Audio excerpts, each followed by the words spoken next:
He seemingly knows everything about everything, and everyone knows Clyde. If he has one fault, it's that he can't say no if somebody asks him to do something for him. Oh, it's just incredible, absolutely incredible. I mean, this is a man with incredible experience, incredible knowledge. He epitomizes to me, you know, we keep hearing the phrase Renaissance man. Well, he defines that. Met Clyde maybe 15 years ago, and it was when I wanted to protect my land in perpetuity. And he was involved with the land trust and came over with his wife and another friend who's a naturalist, and we walked around our property, and I just instantly knew that Clyde was someone unique.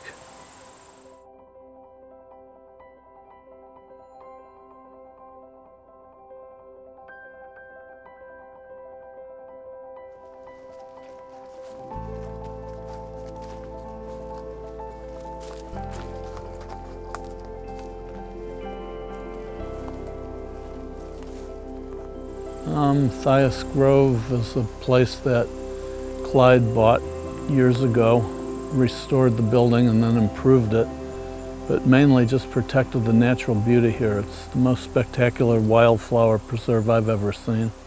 I'm very passionate about that, and spent lots of good hours here.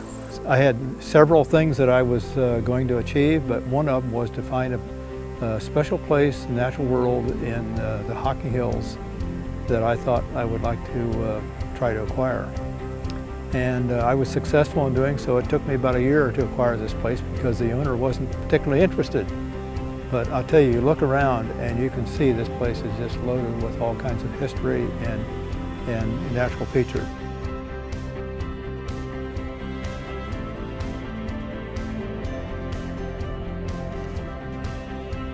The goal of Stratford is to educate people, both children and adults, in teaching them to learn the relationships between living things and their environment.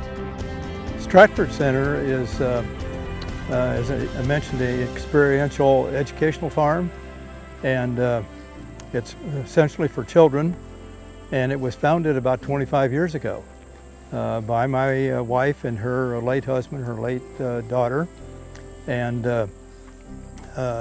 they conveyed a message to this community that they really cared about sharing their wealth, their knowledge with children.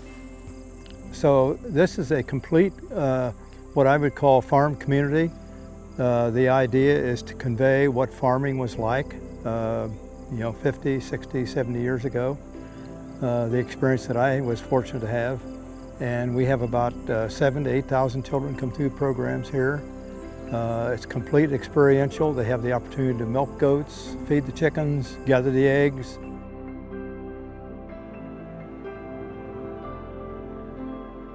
I learned the value of working with my grandparents and the neighbors, and they really appreciated that. And of course, then working when I was a counselor with Boy Scouts, that really was the beginning of my really understanding about sharing and caring. And finally, of course, the big event was in Korea. The Korean civilians, the North Korean civilians, you know, when you get a hug from somebody like that that's supposedly your enemy, that's really a turning point in your life. Of course, my wife and I've been retired 35 years. She's been retired, I think, close to 20.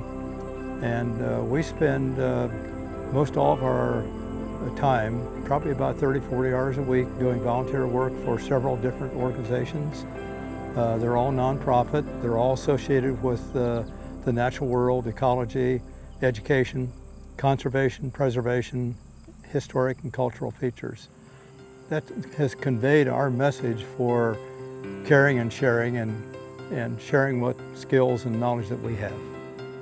An architect, a builder, a landscaper, a botanist. He's a naturalist extraordinaire, very passionate about the things he loves, which is nature and people and history. I lost my father about 12 years ago, and he's in a lot of ways been like a second dad for me. He's just a very compassionate, very engaging, very positive person. I mean, he's the kind of person that you just can't get enough of.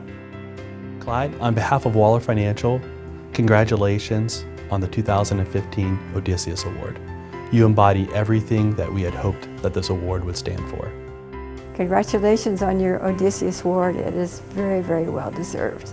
I can't emphasize enough the number of lives beyond Stratford and beyond Appalachia, Ohio Alliance that he's touched through his philanthropic sort of lifestyle.